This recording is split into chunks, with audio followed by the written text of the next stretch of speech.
le, le webinaire consacré aujourd'hui aux clés de réussite d'un projet PIM. Ah, je vais attendre, je vois qu'il y a 2 nouvelles personnes qui viennent d'arriver, donc je vais attendre encore les derniers retardataires, voilà. Et je vous remercie tous donc d'être présents aujourd'hui pour cette présentation concernant les clés de réussite d'un projet PIM. Nous vous remercions donc de votre présence et je me présente Pierre Chottier, donc je suis en charge du marketing de la société Compilsoft. Depuis 10 ans, Compilsoft est un des acteurs majeurs sur le marché français des solutions de gestion de contenu marketing et de publication multicanal, ce qu'on appelle en général le PIM. Nous sommes à la fois donc intégrateurs et éditeurs et nous avons acquis une expertise bien sûr reconnue dans la gestion de données complexes et la maîtrise des arts graphiques et numériques depuis presque 11 ans maintenant.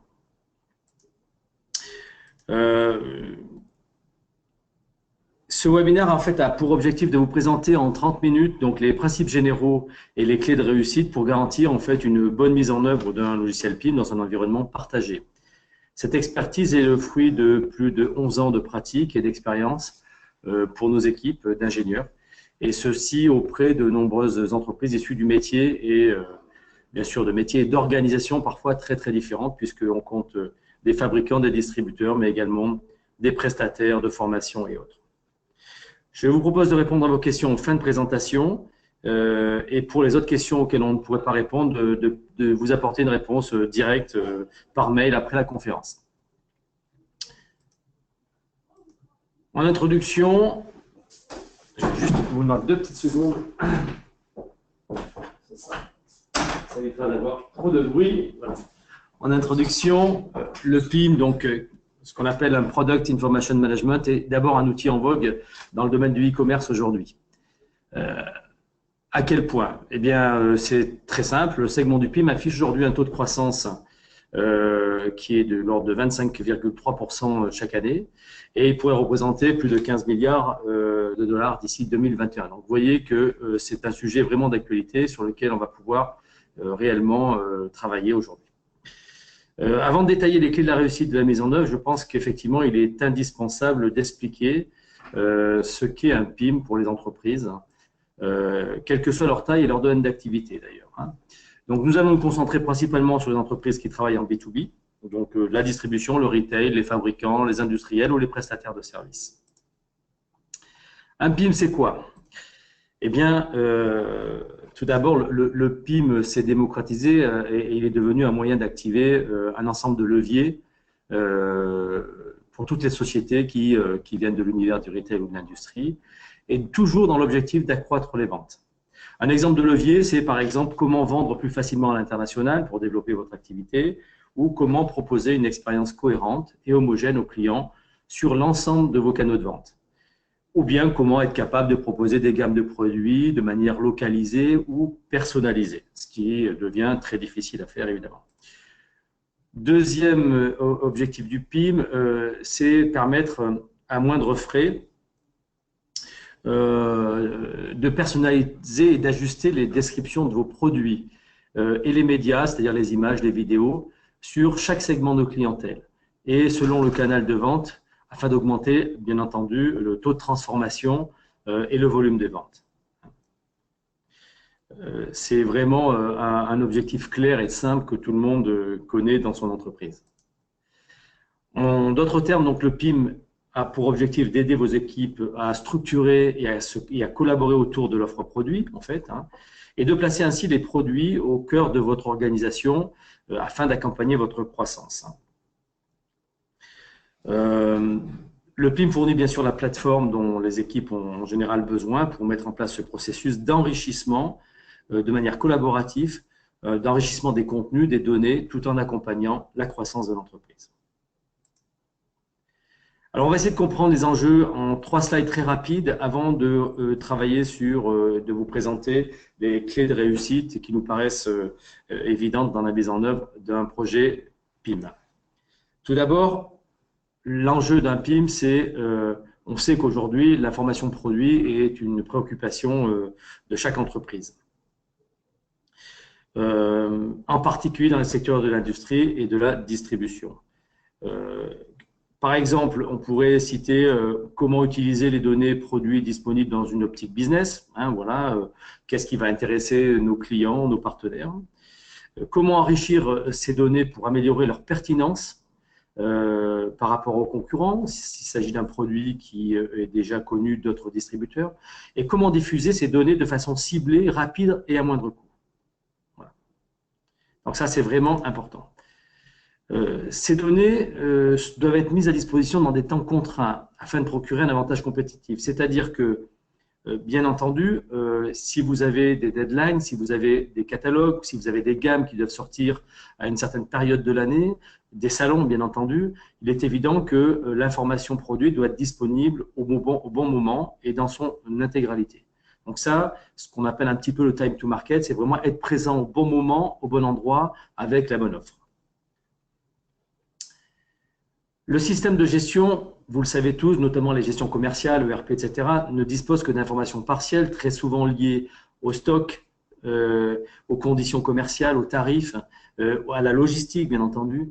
Mais ces informations produits sont de toute façon inadaptées aux contraintes commerciales et marketing. Très souvent, il suffit de regarder une fiche produit de certains distributeurs, on va s'apercevoir qu'il y a énormément d'informations autour de la qualité des données, des produits, sur les normes, sur un ensemble d'informations qui ne sont absolument pas présentes sur un ERP. Et on pourrait ajouter évidemment les aspects d'image, de son, etc. Les services marketing, les achats, les commerciaux chargés de développer les chiffres d'affaires et les parts de marché ont vraiment besoin de diffuser une information ciblée dans une optique business. Et c'est vraiment très différent de ce qu'on peut attendre d'un CRM, même où on va avoir des données clients moins que des données produits. Cela dit, on peut aussi travailler sur une synergie, bien entendu, de ces deux sources d'information. Les solutions PIM, dans l'esprit des gens, sont assez lourdes et longues à mettre en œuvre. Et souvent, on pense qu'elles sont réservées, elles sont souvent réservées, je dirais, aux grandes entreprises. C'est beaucoup moins vrai aujourd'hui avec les solutions SaaS ou cloud, qui sont beaucoup plus accessibles en termes de prix et en termes de temps d'installation, de paramétrage. Le coût, de toute façon, induit de ces solutions nécessite une analyse précise des enjeux du business avant d'envisager tout investissement. Il y a des indicateurs de performance qui sont mis en avant et bien entendu, l'objectif d'un prestataire est de vous aider effectivement à déterminer quels sont vos objectifs pour la mise en œuvre d'une solution PIM. Deux catégories se distinguent dans les enjeux. Les enjeux qui sont relatifs à l'intégration des données, c'est-à-dire toutes les données disponibles dans l'entreprise qu'on va agglomérer sur un référentiel produit, et à la production des données produits. La production, c'est tout ce qui concerne évidemment la publication, l'enrichissement, plus exactement la mise à jour des données produits qui sont des données évolutives évidemment dans le temps en fonction de vos différents fournisseurs ou en fonction de votre production. Deuxième grande catégorie dans les enjeux du PIM, c'est tout ce qui est relatif au partage et à la diffusion de l'information, c'est-à-dire avec qui je partage cette information, avec quel service en interne, service qualité, service achat, service commercial, marketing bien sûr, et la diffusion de cette information sur les différents canaux disponibles dans l'entreprise, intranet, extranet client, catalogue produit, salon, tarifs, prospectus, etc. Donc on voit bien qu'il y a deux grandes problématiques et ces deux sont vraiment deux enjeux qui sont aujourd'hui représentés dans l'entreprise. Je ne veux pas m'étendre sur le détail, donc sur la production. L'objectif du PIM, c'est encore une fois d'améliorer la productivité et d'améliorer aussi la qualité des données. On s'aperçoit que en faisant un tour sur un certain nombre d'informations produits, beaucoup sont obsolètes, des informations sont manquantes, voire erronées.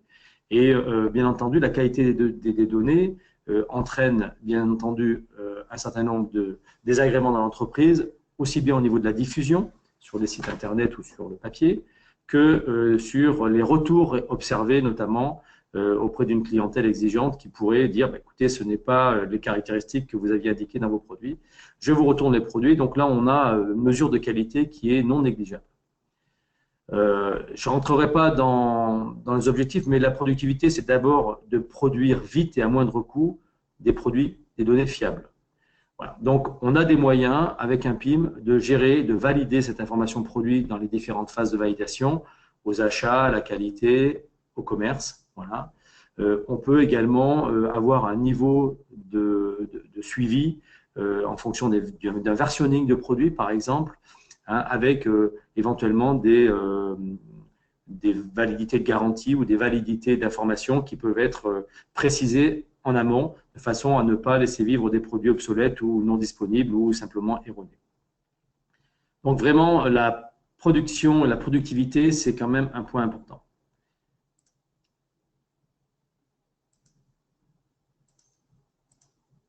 Alors, ensuite, la diffusion. Alors, la diffusion, donc, était le deuxième point important du PIM, c'est bien sûr d'accélérer, comme on le disait tout à l'heure, le time to market et améliorer le support de vente et le service client. Donc là, on parle vraiment de la qualité de la relation client. Là, c'est bien entendu réduire la diffusion des offres. Hein, donc, une offre qui est suivie tout au long de l'année, on sait quand est-ce qu'elle est valide, on peut la diffuser ou avoir une alerte pour dire elle n'est pas complète, donc attention, ne diffusons pas une information qui est incomplète. Et bien sûr, c'est de les partager en mode collaboratif, en interne, mais également éventuellement avec son réseau de diffusion, hein, son réseau de revendeurs ou de distribution.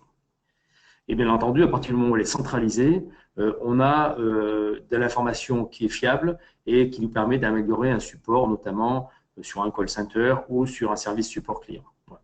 Donc, disposer de données produits formatées, immédiatement intégrables avec un partage de cette information au bon moment. On va aborder sans plus attendre les clés de réussite du projet PIM, puisque c'est quand même l'objet de la réunion aujourd'hui, avec les bonnes pratiques pour éviter des écueils de la mise en œuvre d'un projet PIM qui peut parfois s'avérer long. Donc, on va avoir principalement 6 clés de réussite. On va commencer par les 3 premières, qui sont aujourd'hui les suivantes. S'appuyer sur des sponsors internes, c'est-à-dire des gens qui sont moteurs dans l'entreprise, qui vont pouvoir véritablement accompagner le projet. Ne pas confondre vitesse et précipitation. Un projet PIM, selon l'organisation, peut être long, on va le détailler un petit peu plus loin.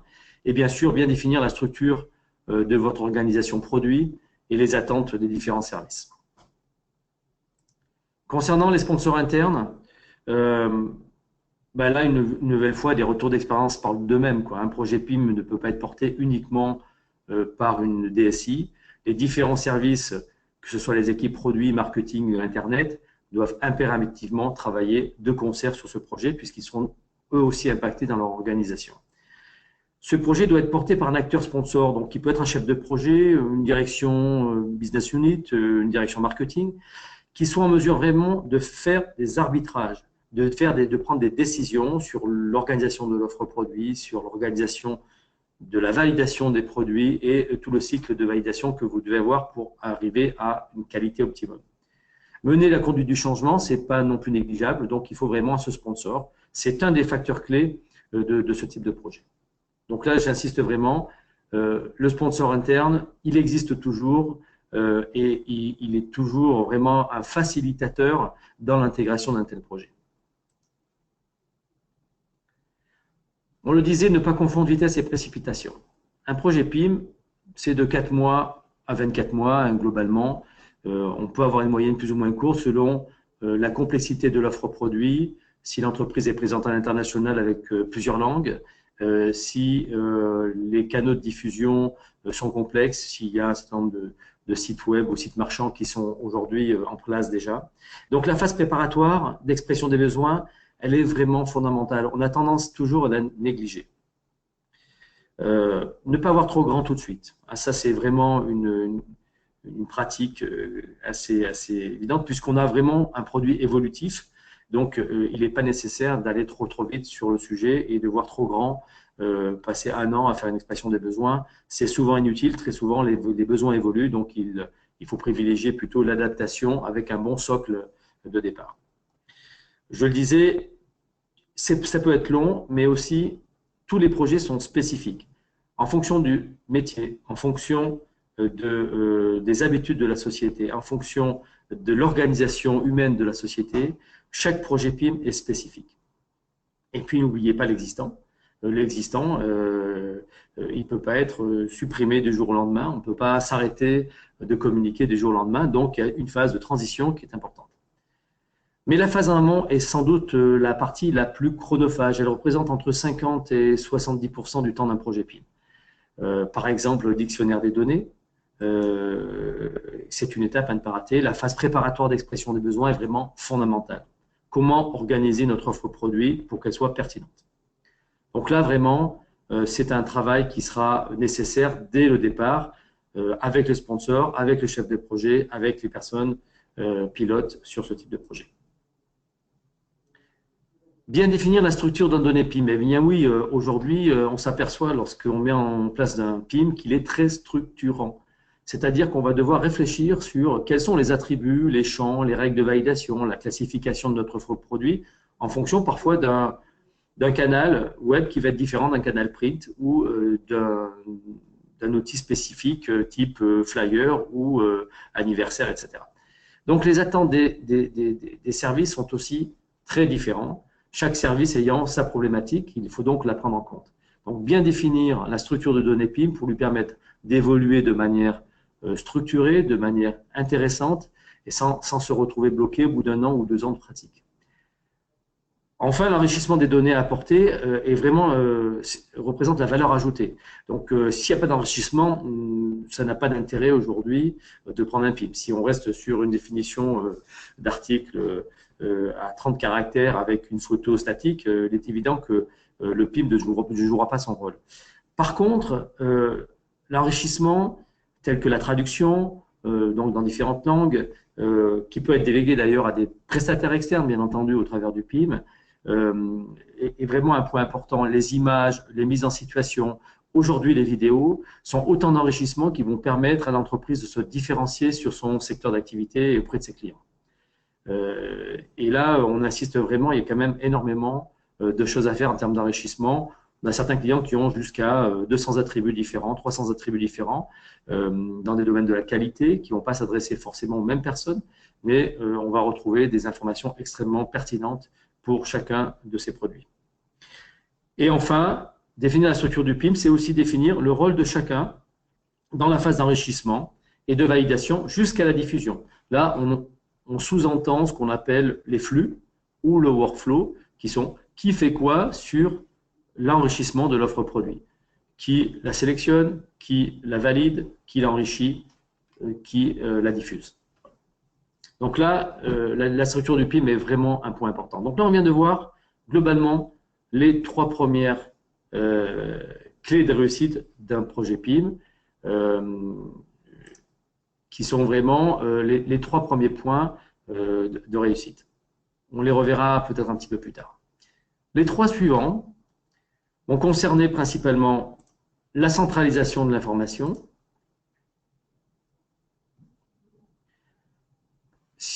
si on ne fait pas de référentiel unique, bien entendu, on n'a pas besoin de PIM. Donc, l'objectif, c'est vraiment de centraliser l'information. Deuxièmement, on va voir le deuxième point de réussite d'un projet PIM, c'est l'adhésion de tous. Comment gagner l'adhésion de tous pour sécuriser et réussir la mise en œuvre de son projet PIM. Vraiment, la dynamique est importante à ce niveau-là. Et ensuite, on va ne pas galvauder l'outil multicanal. C'est un outil vraiment utile, qui n'est pas généraliste, il est vraiment spécifique à l'offre produit et il doit engager toutes les attentions des services concernés. Centraliser l'information. Alors, créer un référentiel unique. Qu'est-ce que c'est faire un PIM aujourd'hui? En fait, il sait gérer tous les types de données, les intégrer dans un seul référentiel, quel que soit le mode de navigation d'un service ou d'un autre service. Et il doit être partagé par tous. Alors, c'est un point important, car là, on va toucher la partie intégration des données. Une fois la conception du projet validée, il faut ensuite connecter le PIM aux différentes sources possibles. On ne sait pas intégrer dans un PIM des données qui sont simplement saisies ou téléchargées ou simplement mises au point dès le départ dans la phase, on va dire, de complétude. Il faut pouvoir le connecter à un ERP pour récupérer les ID, les références produits et un certain nombre d'informations de base. Il faut peut-être travailler aussi avec la base fournisseur qui sont parfois très variés pour pouvoir implémenter l'information produit. Il va falloir peut-être y connecter un DAM qui va permettre de gérer les médias comme les photos, les produits, les vidéos, etc. Les documents éventuellement PDF associés aux produits, type guide utilisateur ou de type qualité ou respect des normes. Il va falloir travailler sur des bases verticales métiers. Il est possible qu'on ait besoin d'intégrer dans le PIM certaines données techniques, caractéristiques techniques issues d'un bureau d'études, par exemple. Ou simplement des fichiers Excel qui sont présents dans l'entreprise et qui doivent être intégrés dans le PIM. Donc, tout ça doit être intégré au départ. Donc, c'est la capacité d'intégration du PIM qui va amener directement un gain substantiel de temps, puisqu'on va réaliser une agglomération, une fusion de ces données en temps réel, hein, au fur et à mesure qu'elle sera disponible dans l'entreprise. Et ainsi, on va obtenir un master produit qui pourra être décliné sur tous les canaux, sur tous les sites, dans tous les pays, très très rapidement, de façon à avoir une information centralisée fiable et on pourra diffuser tout ou partie de cette information sur chacun des canaux. Donc le gain, il est vraiment là. À partir du moment où cette organisation est mise en place, on va avoir une information riche, une information complète qui va régulièrement être mise à jour et on pourra décliner cette information produit très rapidement sur l'ensemble des canaux de diffusion. Donc, c'était le premier point, centraliser l'information et créer un référentiel unique. Deuxième point, on va dire ça va être le cinquième point maintenant, c'est gagner l'adhésion de tous. On en a parlé tout à l'heure très rapidement. Gagner l'adhésion de tous, c'est quoi? C'est s'assurer que pour le plus grand nombre, chaque partie prenante peut disposer dès le début d'une vue globale du projet en se disant aujourd'hui, je considère que le PIM peut m'apporter véritablement une simplification de ma tâche et j'ai compris de quoi il s'agissait et à quoi il va servir. Donc, disposer d'une vue globale du projet, quels sont les objectifs de ce projet, où il peut mener l'entreprise en termes d'agilité. Bien entendu, il faut identifier avec le sponsor ou le chef de projet les avantages que chaque service pourra en tirer.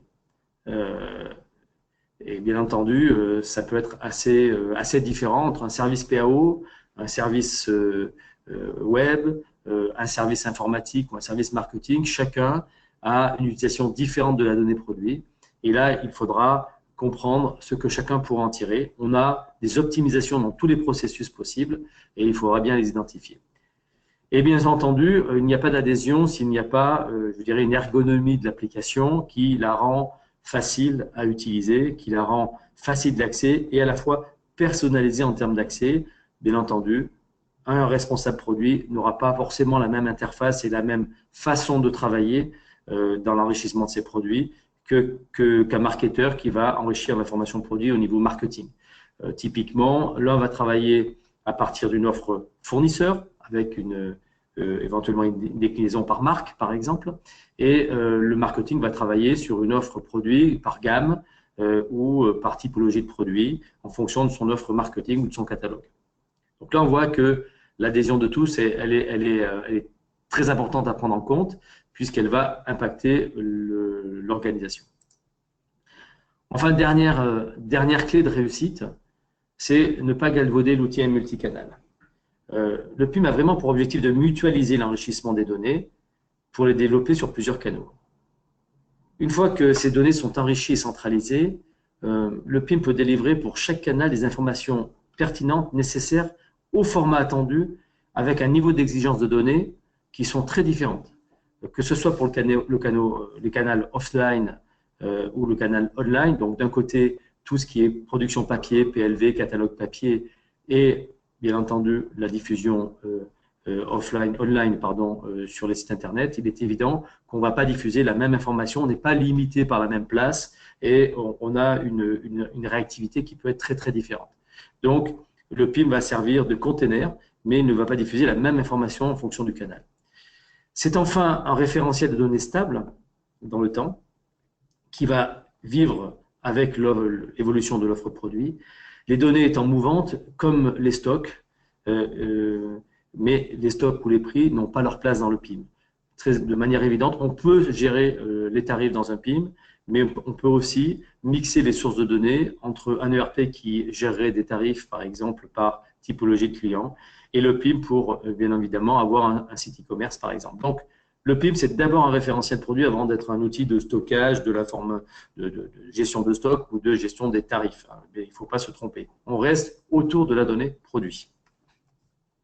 Voilà, donc je vais juste résumer peut-être les 6 clés de réussite. Excusez-moi, je vais revenir un petit peu en arrière sur le sujet. Donc les 3 premières, s'appuyer sur les sponsors internes, ne pas confondre vitesse et précipitation et laisser le projet évoluer dans le temps sans chercher à répondre absolument à tout, à 100% des besoins dès le départ. Et bien entendu, un travail préparatoire, c'est définir la structure du PIM et les attentes de chaque service sur le PIM. Les 3 suivantes, je les rappelle, centraliser l'information produit, créer un référentiel unique. Bien entendu, c'est comment travailler avec le PIM. Gagner l'adhésion de tous, prendre en compte les besoins de chaque service et leur expliquer quels sont les avantages tirés du PIM et ne pas considérer l'outil multicanal comme un outil standard qui va répondre à tout, mais qui va répondre au contraire à un besoin très spécifique. Voilà, je vais simplement vous donner quelques éléments à partir d'un cas client. Là, vous avez le site de Bizline qui est un de nos clients qui alimente l'intégralité de ses sites web au travers donc d'un PIM. Donc, on va peut-être pouvoir visualiser là, ici, je ne sais pas si vous le voyez, le site web, mais je vous laisserai y aller, bien entendu, et rentrer dans les outillages et dans l'arborescence produit de manière à pouvoir directement retrouver les informations qui seront présentes dans le PIM et dans le site web, par exemple. Je pense que tout le monde voit.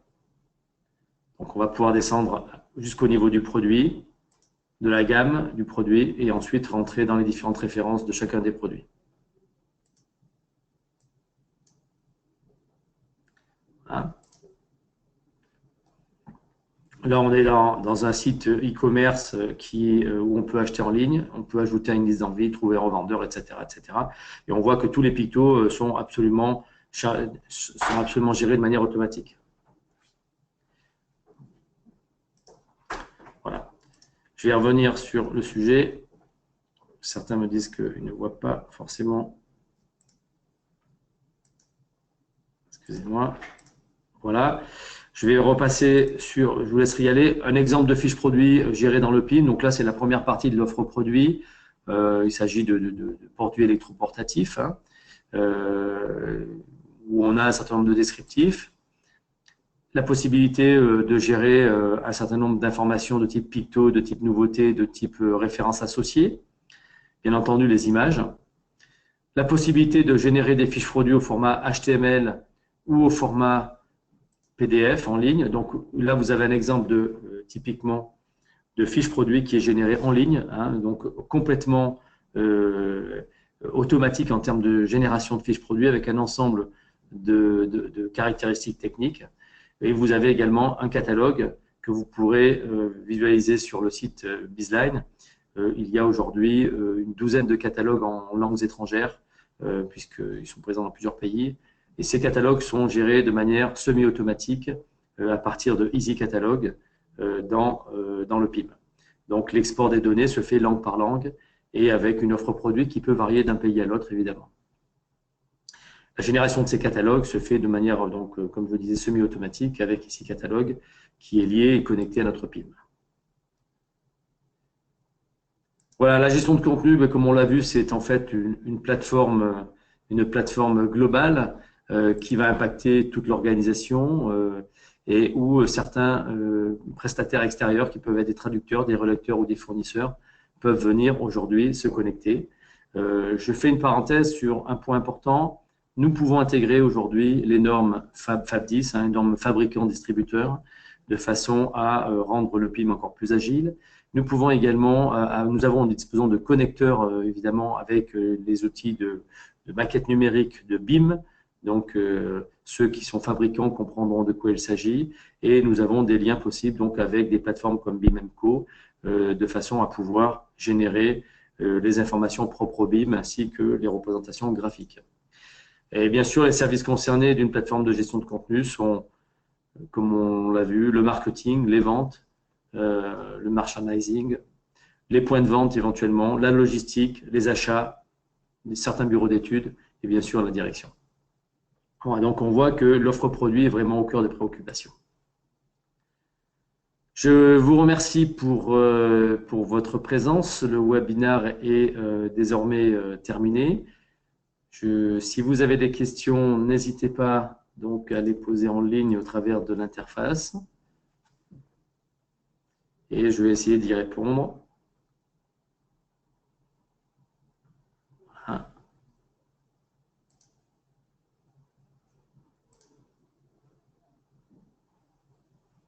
Je vois j'ai quelques questions qui arrivent.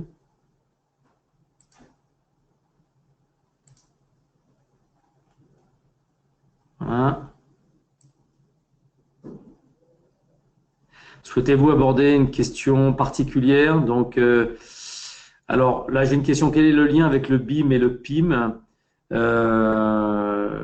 Eh bien, simplement, le BIM reprend des informations de type caractéristiques produits qui peuvent être gérées dans un PIM, des caractéristiques produits qui se retrouveraient dans une plateforme BIM et qui seraient utilisées donc par les bureaux d'études et par les architectes, etc. On peut également faire le lien avec les représentations graphiques donc dans les différents formats utilisés par un BIM. Donc l'intérêt, c'est que chaque fois que le PIM met à jour des données qui sont propres au BIM, on a la possibilité sur la plateforme BIM d'avoir une alerte qui dit attention, et des données techniques ont été mises à jour et vous pouvez donc à ce moment-là les valider. Voilà pourquoi le lien entre le BIM et le PIM sont importants. Question sur les impératifs de sécurisation de la superdata, donc aspect plutôt informatique. Là, on est sur une plateforme qui est sécurisée, qui travaille sur des VM avec tout ce qui est sauvegarde des données quotidiennes, bien entendu. Il ne s'agit pas souvent de données forcément très sensibles puisque c'est des données produits. Néanmoins, la sécurité est absolument garantie, donc je ne sais pas si la question était plus large que ça, mais tout ce qui est par contre intégration des données dans Media Content, donc dans une plateforme PIM, est géré au travers d'un outil qui s'appelle Influx et qui permet de récupérer de l'information d'un ERP ou d'une source externe, de la valider de façon à ne pas polluer, de ne pas retrouver des informations erronées dans le PIM. Donc là, il y a des outils de sécurité qui existent, qui sont mis en place au cas par cas avec des validations lorsqu'il y a notamment des données qui sont erronées ou qui sont mal à propos sur l'intégration dans la base de données. Donc là, il y a effectivement des outils d'intégration de type ETL associés à des descriptions et des formats de fichiers. Bien sûr, on me demande si on peut disposer de la présentation. Oui, elle va être mise à disposition. Vous allez recevoir un petit mail pour avoir cette présentation. Là encore, on n'est pas rentré trop dans le détail technique du produit PIM, mais vous pouvez déjà demander une démonstration en ligne, évidemment. Ça, c'est quelque chose qu'on pratique au quotidien. Et vous pourrez disposer du PowerPoint ou du PDF directement en ligne. Alors, est-ce que j'ai d'autres questions? Ah, je crois être disposé de la présentation. Ça, c'est bon. J'ai une question sur le modèle économique. Alors, le modèle économique, aujourd'hui, c'est assez simple. Il existe en mode SaaS ou en mode licence et il fonctionne par tranche. Donc, tout simplement, on a des tranches de users qui vont de 10 à 20, 50 ou plus de users. Aujourd'hui, on a des clients qui sont à près de 100 users sur la plateforme. La majorité sont plutôt autour entre 20 et 50. Tout dépend des organisations. Donc, le coût, c'est un mode licence ou un mode SaaS, auquel se rajoute un coût de mise en œuvre de la plateforme, c'est-à-dire ce qu'on appelle le setup de configuration, qui va dépendre des flux qu'on a identifiés chez vous, ERP, etc., et qu'on va pouvoir synchroniser, et bien entendu, du type de configuration et des modules que vous souhaitez. Est-ce que vous souhaitez le module multilangue, le module prévisualisation, le module chemin de fer, le module mise en page automatique, etc. Comptez de 10 à 30 jours en moyenne d'intervention pour la partie prestation, configuration, intégration de vos données et on va dire mise en œuvre de la plateforme. Nous nous occupons également de l'hébergement, de la maintenance et de l'administration donc des serveurs en mode SaaS. Vous pouvez également choisir bien sûr d'héberger vous-même les données. La solution intègre de toute façon un certain nombre de prestations de base qui sont notamment l'hébergement, l'exploitation, l'administration, comme je viens de le dire. J'ai une question sur quel est le déroulement en fait de l'intégration d'un PIM. Tout commence par une proposition, bien entendu commerciale, avec un descriptif qui correspond aux besoins de l'entreprise. Et ensuite, première phase de mise en œuvre, c'est l'analyse et l'audit de l'existant, avec l'étude des circuits de production et de validation, online et offline. Deuxièmement, vient le temps de l'intégration de vos données, intégrer tout ça dans la plateforme PIM, synchroniser le PIM avec les données de type ERP, MDM, web, etc. Et une fois qu'on a fait le paramétrage et la configuration de la solution, eh bien, on va travailler sur une première version de production, qui sera une production test sur laquelle vous allez pouvoir commencer, diffuser de l'information vers des sites, voire gérer dans un premier temps un petit catalogue, une production papier si vous le souhaitez, très rapidement, de manière automatique ou semi-automatique. Sur le modèle économique, le mode SaaS est accessible à partir de 560 € par mois, hors formation. Bon, la formation, c'est environ 5 jours, donc ce n'est pas très, très important, administration et utilisateur. Et hors prestation de mise en œuvre, comme je le disais, environ entre 15 et 30 jours. Ces prestations peuvent être financées de manière intégrale au travers d'une solution de location, de crédit bail, y compris sur la partie prestation.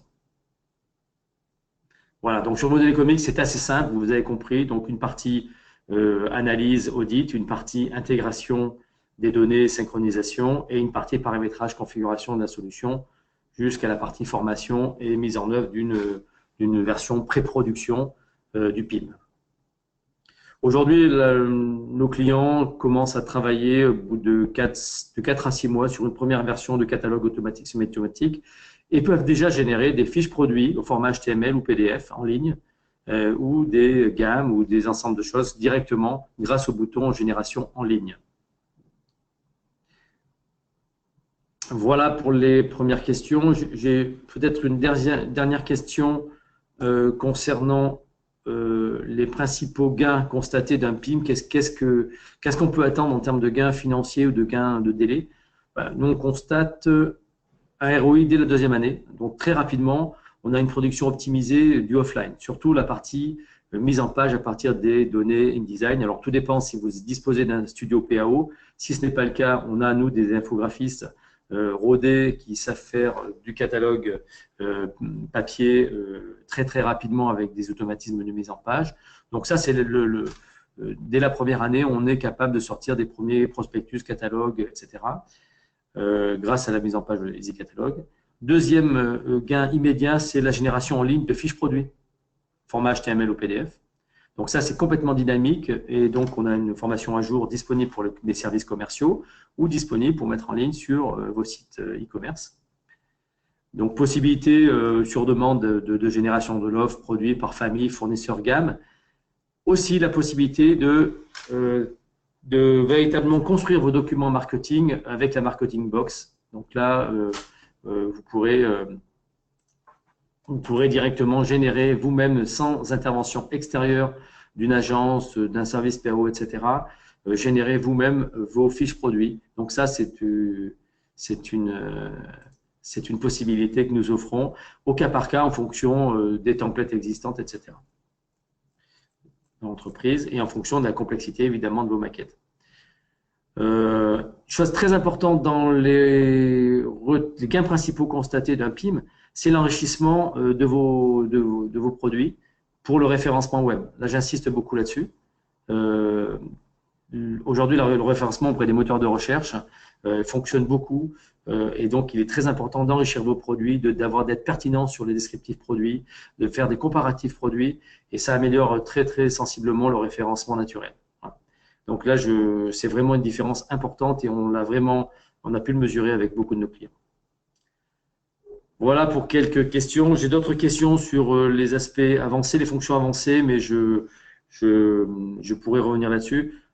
Une question pertinente quand même, c'est est-ce qu'on doit déployer un PIM avant ou après son projet e-commerce? Je dirais qu'un PIM, comme on l'a dit, ça permet quand même de centraliser l'information. Donc, si vous commencez à faire un site e-commerce, il va falloir reprendre les informations du site e-commerce pour le réintégrer dans le PIM, peut-être avec des organisations produits qui sont moins pertinentes et moins évidentes. Donc, j'aurais tendance à dire que dès le départ, il faut maîtriser son référentiel produit avant de déployer un site e-commerce. Donc, le PIM, pour moi, est en général pour nous primordial dans la diffusion de l'information et dans la centralisation de cette information. Voilà pour les différentes questions. Je vais mettre en ligne, s'il y a d'autres questions, n'hésitez pas, vous avez nos coordonnées qui s'affichent. Et je vais mettre en ligne donc la présentation dès à présent. N'hésitez pas donc à nous faire un retour. Vous avez nos coordonnées, donc Jean-Yves Boulanger, qui est du service commercial chez nous, ou moi-même. N'hésitez pas à nous demander une démonstration. Vous avez sur notre site CompileSoft également une petite vidéo de présentation. Voilà. Et pour toute demande spécifique, nous restons à votre disposition pour présenter notre savoir-faire, quelle que soit votre activité, quel que soit le projet que vous envisagez. Voilà. Je crois que le séminaire se termine là et merci pour votre présence en tous les cas. Et je vous donne rendez-vous fin juin pour notre prochain webinaire consacré au catalogue papier, comment éviter les erreurs, les 10 erreurs principales qui sont souvent commises dans la préparation d'un catalogue automatique avec nos outils. Voilà, merci, bonne journée à tous.